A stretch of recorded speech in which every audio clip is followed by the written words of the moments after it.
दोस्तों, अक्सर हमको सुनने को मिलता होगा लॉफिंग बुद्धा और तथागत गौतम बुद्ध। यह दोनों नाम हम लोगों को सुनने को मिलता है। तो क्या एक ही व्यक्ति के ये दो नाम हैं या दोनों व्यक्ति अलग अलग हैं? दोस्तों नमस्कार, मैं हूं प्रमोद राव और आप देख रहे हैं बहुजन लाइव। दोस्तों, आज की इस वीडियो में इस राज से पर्दा उठ जाएगा कि सच्चाई क्या है। साथियों, वीडियो के शुरुआत में ही एक चीज मैं स्पष्ट कर देता हूं कि तथागत गौतम बुद्ध एक अलग व्यक्ति हैं और लाफिंग बुद्धा एक अलग व्यक्ति हैं।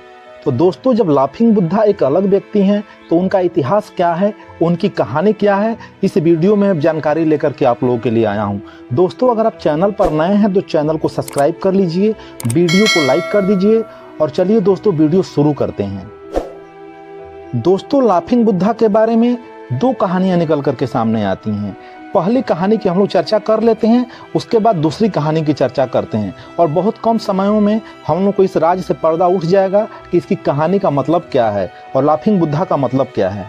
दोस्तों, पहली कहानी के अनुसार यह पता चलता है कि चीन में 3 लोग थे और तीनों की शारीरिक बनावट लगभग एक जैसी थी और वह लोग तथागत गौतम बुद्ध के अनुयायी थे।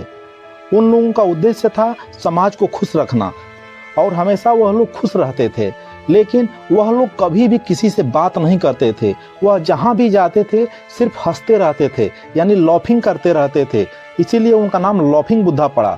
तो वह लोग हमेशा हंसते रहते थे, कहीं भी जाते थे, मार्केट जाते थे, किसी गांव में जाते थे, हमेशा हंसते रहते थे। कोई कितना भी उनसे सवाल जवाब करता था वह लोग उस बात का जवाब नहीं देते थे, बस हंसते रहते थे। और यह हंसना देख करके जो भी आसपास के लोग होते थे वह लोग भी उन लोगों पे हंसने लगते थे। इस तरीके से खुशी का माहौल क्रिएट होता था और लोग हमेशा खुश रहते थे। दोस्तों, यह कहानी आगे बढ़ती गई, यह लोग बहुत ही प्रचलित हो गए और पूरे चीन में मशहूर हो गए। लेकिन कुछ दिनों बाद धीरे धीरे वक्त बदला और उन तीनों लाफिंग बुद्धा में से एक व्यक्ति की मृत्यु हो जाती है। मृत्यु हो जाने के बाद दोस्तों फिर भी यह लोग हंसते ही रहते हैं। यह देखकर के आसपास के लोग बहुत ही नाराज हो जाते हैं और पूछते हैं, आखिर आप लोग अपने साथी की मृत्यु पर भी क्यों हंस रहे हैं? इस वक्त तो यह शोक का वक्त है, इस समय आपको शोक करना चाहिए, लेकिन आप लोग तो हंस रहे हैं, यह ठीक नहीं है।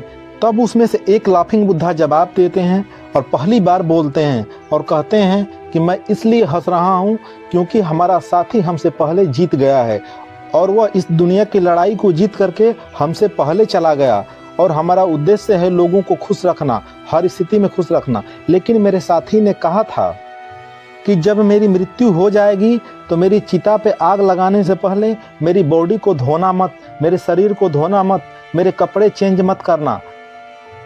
मैं मरने के बाद भी लोगों को खुश रखना चाहता हूँ, लोगों को खुश देखना चाहता हूँ और रोना बिल्कुल मत, इसलिए हम लोग हंस रहे हैं।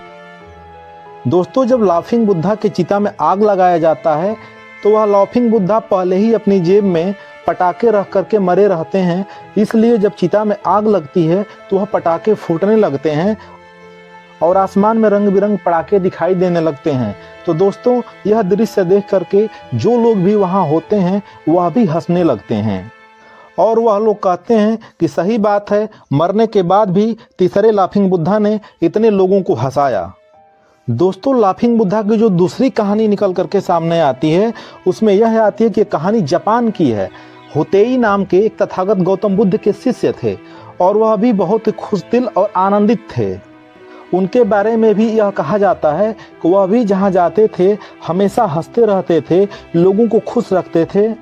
जिस तरीके से भारत में वास्तुशास्त्र को माना जाता है उसी तरह से चीन और जापान में फेंगशुई को माना जाता है, यानी कि घर बनाते समय जो वास्तुशास्त्र का इस्तेमाल होता है उसी तरह से फेंगशुई को माना जाता है। और अंधविश्वास कहिए या जो कहिए, लोगों का मानना यह है कि यह लाफिंग बुद्धा जो थे जहाँ भी चले जाते थे वहाँ खुशियों से माहौल भर जाता था, इसलिए उनकी मृत्यु के बाद चाइना के लोगों ने और जापान के लोगों ने लाफिंग बुद्धा की स्टैचू अपने घरों में रखने लगे। उनका मानना यह है कि लाफिंग बुद्धा की मूर्ति अगर हमारे घर में रहेगी तो हमारे ऊपर धन की वर्षा होगी। और दोस्तों, आप लोग देखते होंगे कि जब बच्चे गोलक रखते हैं तो लाफिंग बुद्धा टाइप की मूर्ति ही गोलक का आकार देकर के बनाया जाता है। साथ ही लोग अपने घरों में, मंदिरों में छोटी छोटी लाफिंग बुद्धा की मूर्तियां रखते हैं। दोस्तों मुझे तो बिल्कुल यह अंधविश्वास समझ में आता है। इस बारे में आपका क्या कहना है? क्योंकि अगर मूर्तियां धन देती तो लोग मूर्तियों को ही घरों में लाकर रख देते। नौकरी करने से कोई मतलब नहीं है। तथागत गौतम बुद्ध ने शांति का संदेश दिया था।